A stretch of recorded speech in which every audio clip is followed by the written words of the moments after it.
আসসালামু আলাইকুম। আমি মহিউদ্দিন সেলিম, সাবেক যুগ্ম সাধারণ সম্পাদক, association of travel agent of Bangladesh এবং প্লেজার হলিডেজের কর্ণধার। আজকে আমি কথা বলবো বাংলাদেশ সরকারের ঘোষিত যে ট্যুর অপারেটর নিবন্ধন আইন রয়েছে, সেই আইন নিয়ে আজকে কিছু কথা বলার জন্য আপনাদের সামনে এসেছি। যেটা হলো যে আপনারা জানেন যে বাংলাদেশ ট্যুরিজম একটি সম্ভাবনাময় সেক্টর। পৃথিবীর যেই দেশগুলি সবচেয়ে বেশি উন্নত সাধিত হয়েছে, প্রত্যেকটি দেশই ট্যুরিজম তাদের একটা সম্ভাবনাময় সেক্টর হিসাবে তারা কিন্তু বিবেচিত হয়েছে।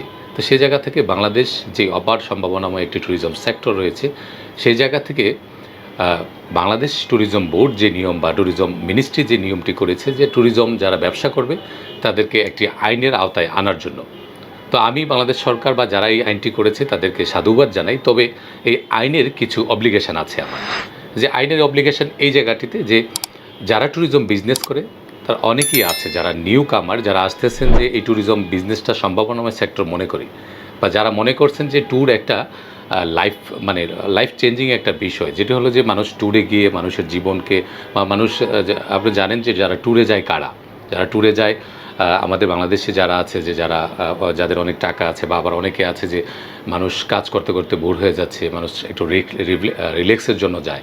তো সেই জায়গা থেকে আমরা এই ট্যুরিজম সেক্টরটা বাংলাদেশের সম্ভাবনাময় সেক্টরে যারা আসতে চাচ্ছে তাদেরকে যদি আমরা ট্যুরিজম আইনের মাধ্যমে তাদেরকে বাধা দিয়ে দিই, তাহলে কিন্তু এই ট্যুরিজম বাংলাদেশে সেভাবে ফ্লারিশ হবে না, ট্যুরিজমটাকে কিন্তু আমরা বৃদ্ধি করতে পারবো না। তো সেই জায়গা থেকে আমরা প্রাইভেট স্টেক হোল্ডার যারা আছি তাদেরকে যদি আমরা ট্যুরিজমের আইনটা যদি আমরা নমনীয় রাখি, তাহলে কিন্তু এই সেক্টরটা আরও বেশি সম্ভাবনাময় সেক্টর হিসেবে বাংলাদেশে বিবেচিত হবে এবং বাংলাদেশ সরকার এই সেক্টর থেকে অনেক বাংলাদেশের রেমিটেন্স কিন্তু বাংলাদেশে আসবে। তো সেই জায়গা থেকে এখানে ট্যুর নিবন্ধন আইনের যে অব্লিগেশনটা রয়েছে, যেটি হলো যে এখানে আমাদের ট্যুর নিবন্ধন করতে হলে যেটি বলেছেন যে 10 লক্ষ টাকা ব্যাংক গ্যারান্টি দিতে হবে, 3 লাখ টাকা জামানত দিতে হবে এবং 5,000 টাকা সার্টিফিকেট ফি দিতে হবে। তো এই জায়গাটায় যেটা হলো একটা অব্লিগেশন, যে আমাদের সরকার যদি চায় যে আইন করুক, আইন একটা ভালো জিনিস, আইনের আওতায় থাকা প্রত্যেকটা ব্যবসায়ীর জন্য আমাদের জন্য ভালো, সেফলি আমরা বিদেশি ট্যুর অপারেটরদের সাথে আমরা ফাইট করতে পারবো, বা বিদেশি ট্যুরের জন্য আমরা আমাদের সিভিতে আমাদের আইন বা আমাদের সার্টিফিকেটটা ইউজ করতে পারবো, এটা আমি সাধুবাদ জানাই। তবে এইখানে প্রত্যেকটা ট্যুরিজম ব্যবসায়ী যেন ব্যবসা করতে পারে। অনেক ব্যবসায়ী আছে, আমি এই ট্রেডে আছি 15 বছর যাবৎ, তবে অনেকে আছে নতুন, আমাদেরকে দেখেও অনেকে আসতেছেন এই ব্যবসায়।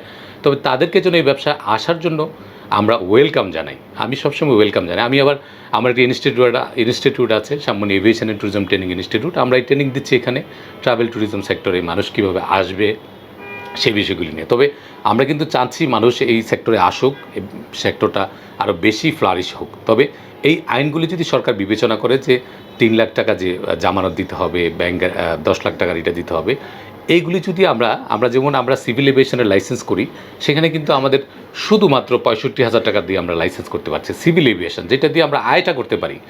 এখানে শুধুমাত্র একটা ট্যুর অপারেশন করবে, সেখানে এত টাকা কেন খরচ হবে?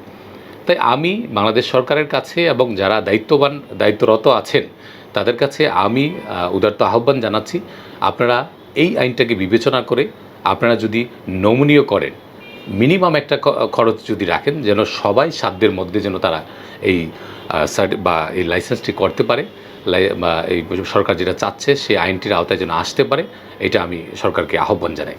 তাই সবাই ভালো থাকবেন, সুস্থ থাকবেন, এবং যারা আমার ভিডিওটি দেখেছেন, যে সকল সরকারের কর্ণধার বা সরকারের যারা দায়িত্বরত আছেন, তাদের কাছে একটাই অনুরোধ, আপনারা এই বাংলাদেশের ট্যুরিজমটাকে ফ্লারিশ হওয়ার জন্য যারা ট্যুরিজমে আসতে চাচ্ছেন প্রাইভেট স্টেক হোল্ডার, তাদেরকে আপনারা ওয়েলকাম জানান, তাদেরকে আপনারা সব আইনের আওতায় আনেন। তবে তাদেরকে আইনগুলি আপনারা সহজলভ্য করেন, তারা যেন আইনের আওতায় এসে তারা যেন ব্যবসা করে এই বাংলাদেশকে বিশ্বের বুকে পরিচিত করতে পারে, সেই আশা ব্যক্ত করে আজকের মতো বিদায় নিচ্ছি। আসসালামু আলাইকুম রহমতুল্লাহি ওয়া বারাকাতুহু। পর্যটনিয়া ভ্রমণ পিয়াসীদের জন্য উন্মুক্ত দুনিয়া।